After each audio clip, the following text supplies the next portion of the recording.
On va parler du pillage et de l'immense arnaque des autoroutes. Alors on va laisser de côté l'augmentation des tarifs qui fait que quasiment plus personne prend l'autoroute tellement c'est cher. C'est pas de ça dont on va parler du pillage organisé qu'était la privatisation des autoroutes. Parce que les autoroutes c'était un truc qui nous appartenait à nous tous. C'est des gros investissements qu'on a fait, l'État, machin, on a fait des belles routes, tout ça, et on récoltait de la thune au péage. Et cette thune c'est colossal, hein. Ça coûte très cher mais ça rapporte encore plus. C'est un des business les meilleurs possibles pour un État. Et toute cette thune, nous on pouvait en faire des trucs bien. L'État il pouvait le mettre dans où il voulait, hein, mais il pouvait faire des trucs pour l'écologie, gérer la pollution, faire des hôpitaux, des écoles, ce qu'il voulait. Et ce qu'a fait 2001 en 2006, c'est qu'il a vendu tous ces bénéfices là, de tous ces belles autoroutes, tout cet argent qui rentrait tous les ans, il l'a vendu à des géants du BTP, notamment Vinci et Eiffage. Alors ce qu'il leur a fait, c'est que pour contre 15 milliards d'euros, il leur a vendu 25 ans, où pendant 25 ans, ils pouvaient récolter toutes les recettes des péages en échange des investissements. Alors comme ça, vous pouvez vous dire que 15 milliards c'est ouf, mais non. Parce que en seulement 10 ans, les actionnaires qui ont acheté tous les autoroutes de toutes les barrières de toute la France entière, les actionnaires se sont déjà reversés 15 milliards de dividendes. Donc c'est même pas la thune que fait l'entreprise, c'est même pas les résultats de la boîte, c'est sur les résultats de la boîte, la part qui revient direct dans la poche des actionnaires. Donc De Villepin, il a réussi un super deal, il a vendu un des trucs qui nous rapportait le plus à nous tous, avec lequel on pouvait faire des budgets, on pouvait l'utiliser dans les budgets d'école, de pollution, de tout ce que vous voulez. Il l'a vendu à des géants privés du BTP qui, en seulement 10 ans, se sont sucrés. C'est-à-dire qu'il leur reste 15 ans où tout ce qui rentre, tout ce qui passe, c'est pour eux. Ça, c'était la première arnaque des autoroutes, mais vous verrez, ça s'arrête pas et il y a plein de trucs bien plus drôles. Bah là, c'était la première arnaque, mais vous êtes pas au bout de votre peine, hein. Dans cette escroquerie en bande organisée, c'est pire à tous les étages. Donc on continue. Donc on peut se dire que si l'État leur donne un des business les plus rentables qu'il avait, c'est-à-dire les barrières de péage et le cash qui rentre, c'est que au moins les sociétés privées elles doivent payer les coûts, quoi, payer l'entretien, les investissements. Et ben là, le premier truc à savoir, c'est qu'ils payent même pas tous les investissements, parce que quand on fait un gros plan avec la France, on leur dit ouais là il nous faut un autoroute ici, un échangeur là, tout ça. Et ben les collectivités locales, c'est-à-dire les régions, les départements qui vont bientôt mourir et certaines communes, elles doivent aussi raquer pour les autoroutes. Donc pour le moment là, on voit déjà que dans les investissements, le BTP paye pas tout. Il y a une partie qui revient du public alors qu'on leur a vendu. Il y a de l'argent public qui continue à financer un peu de l'investissement alors qu'on touche plus rien, mais vous allez vous dire, c'est cool, heureusement c'est les sociétés privées autoroutières qui vont payer le reste. Mais là, accrochez-vous, c'est la troisième arnaque. Parce que comment ils font pour financer ces investissements? Ils font un peu comme tout le monde, ils font des gros emprunts. Et les emprunts, si vous avez déjà fait un crédit, vous savez que le prix de l'emprunt, c'est le taux d'intérêt. Et là, devinez qui paye le taux d'intérêt? Eh ben c'est nous.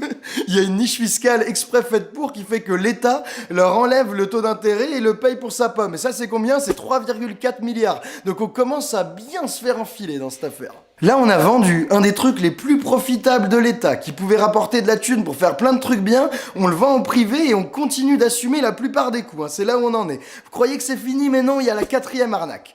La quatrième arnaque, c'est, rappelez-vous à qui ça a été vendu. Ça a été vendu à des grandes sociétés du bâtiment et de la construction comme Vinci et Eiffage. Et devinez qui fait les travaux? Eh ben, évidemment, c'est eux. C'est-à-dire que c'est Vinci qui, sur les tronçons d'autoroute qu'elle gère, attribue aux sociétés de Vinci la réalisation de ces travaux. Donc, qu'est-ce que ça veut dire concrètement? C'est que dès qu'ils font des travaux, ils le font par un emprunt, et l'emprunt, c'est en partie tous les intérêts, c'est pour notre poire, et il y a un peu d'argent des collectivités locales. Et Vinci, à qui elle attribue ces travaux qui sont financés par nous? À une entreprise de Vinci. Bon, quand même, là, je sais pas, si vous voulez un pillage autoroutier, on peut en réfléchir longtemps, mais ils ont l'air très forts, ces brigands, là.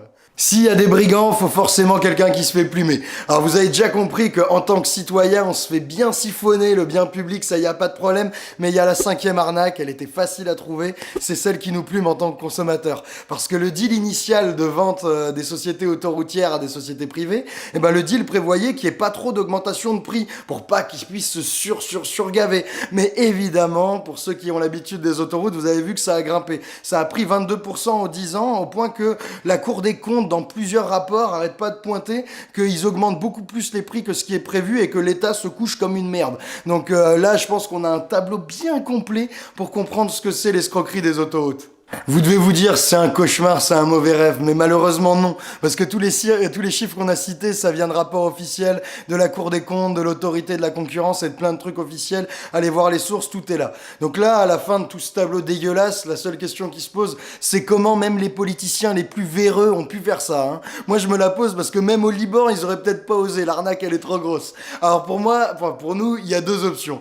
Ou c'est des fanatiques de la privatisation. Ils veulent tout privatiser, tout le temps, même quand c'est le truc qui rapporte le plus à l'État et qu'on se fait du fric, faut vendre. Ou c'est ça, ou ils ont voulu arranger leurs poteaux, hein. Parce que quand on creuse un peu ce qu'il y a derrière ces arrangements, on trouve les deux plus grosses sociétés de BTP avec qui il y a des magouilles dans tous les partis, au niveau local, à tous les niveaux. On trouve un ancien directeur de cabinet de François Mitterrand, on trouve le fils de Michel Rocard, on trouve Alain Minc, le mec qui a des billes partout et qui a conseillé Sarkozy. Donc pour nous, que ce soit du fanatisme ou de l'arrangement entre copains, c'est de la haute trahison. On peut pas vendre un truc qui rapporte autant à des boîtes qui se font autant de flouze dans des conditions aussi dégueulasses. C'est tellement dégueulasse qu'on peut faire des recours au Conseil d'État, hein. On peut dénoncer ces deals comme non conformes à l'intérêt général et les renationaliser sans rien leur payer, sans dédommagement. Et c'est le moins qu'on puisse exiger vu comme ils ont abusé. Ce genre de truc là, ces dizaines de milliards d'euros détournés, ça marche que parce qu'ils nous prennent pour des cons et parce qu'on n'est pas au courant. Donc faut faire tourner le message, faire tourner cette vidéo, qu'on soit tous vraiment bien au fait, les yeux bien ouverts sur cette merde là, parce que là dans 6 mois ils vont commencer à promettre pour quémander nos voix, et là faudra leur sortir à la gueule. Qu'est-ce que vous allez faire sur les autoroutes? Est-ce qu'on renationalise ou pas? Qu'est-ce qu'on fait de notre argent? Vous augmentez les impôts ou vous allez le prendre là où vous l'avez donné à ces grands patrons? Donc là, faites tourner le message, qu'on ouvre grand les yeux et qu'on arrête cette connerie. C'était un plaisir de vous revoir. On va passer une putain d'année et à très vite.